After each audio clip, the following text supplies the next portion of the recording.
Sorry, বাংলাদেশের প্রধানমন্ত্রী নন খালেদা জিয়া বিরোধী দলীয় নেত্রী।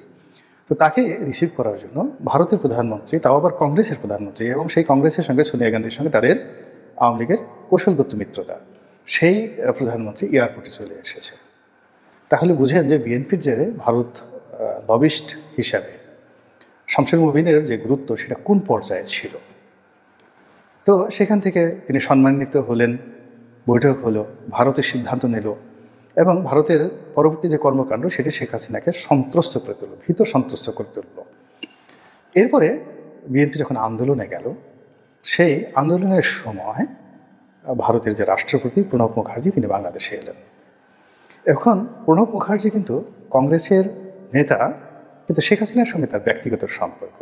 কিন্তু কংগ্রেসের যে সিদ্ধান্ত, ভারত সরকারের যে সিদ্ধান্ত, সেই সিদ্ধান্ত ছিল আপনার শেখ হাসিনা সেখানে ক্ষমতায় আসবে বিএনপি। তো সেই কারণে প্রণব মুখার্জি বাংলাদেশে এলেন এবং তার সঙ্গে একটা ফরমাল বৈঠক ছিল, এবং খালেদা জিয়ার কিন্তু তিনি সেই বৈঠকটা করলেন না করার কারণে ভারত অসম্মানিত বোধ করল অ্যাজ এ স্টেট, যে তার রাষ্ট্রপতির সঙ্গে তার একটা প্রি শিডিউল বৈঠক, সেই বৈঠকে বিএনপি নেত্রী আসেনি। ফলে এই যে ভারত পিছু টান দিল, ওই যে পিছু টান দিল, আর শেখ হাসিনাকে অনিচ্ছা সত্ত্বেও তারা কিন্তু কাছে ডেকে নিল। তো এইভাবে ডুয়েল খেলতে গিয়ে বা সিদ্ধান্ত নিতে না পারার কারণে দেখা গেল 2014, 2018 এবং 2024-এ বলতে গেলে ভারত বমি খাওয়ার মতো করে শেখ হাসিনাকে গ্রহণ করেছে। তো এখন ভারত আসলে কি শেখ হাসিনাকে আবার বাংলাদেশের ক্ষমতায় বসাতে চাচ্ছে, নাকি বিএনপির সঙ্গে বন্ধুত্ব করতে চাচ্ছে, এটা আমি বলতে পারবো না। এটি জনাব তারেক রহমান সাহেব, আমির খসরু মাহমুদ চৌধুরী সাহেব, বা রুহুল কবির রিজভী সাহেব, বা সালাউদ্দিন সাহেব, যিনি ভারতে ছিলেন দীর্ঘদিন, তারা বলতে পারবেন।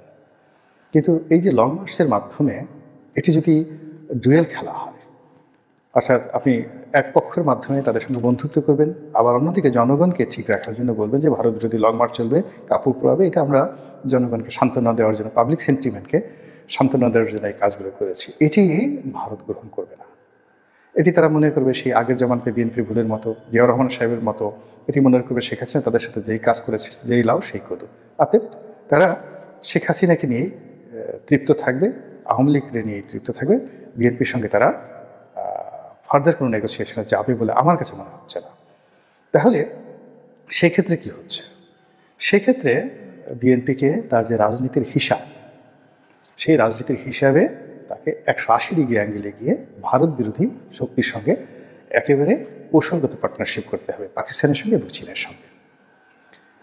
এখানে ভারতকে ফিরে তাকানো যাবে না, তাহলে বিএনপি পিছিয়ে পড়বে। এর কারণ হলো এই যে বিএনপি যে বড় দল, কেননা এখানে জামাত যাই করুক, ডক্টর মোহাম্মদ ইউনূস যাই করেন না কেন, ভারত কিন্তু কখনোই আওয়ামী লীগের বিকল্প হিসেবে জামাতকে কল্পনা করছে না, বা ডক্টর মোহাম্মদ ইউনূসকে কল্পনা করছে না, তারা বিএনপিকে কল্পনা করছে। বিএনপির সঙ্গে তারা একটা ডাইরেক্ট ডিল চাচ্ছে, এবং এই যে যা কিছু হলো, এর ফলে এই ডিলটা এখানে বন্ধ হয়ে গেল।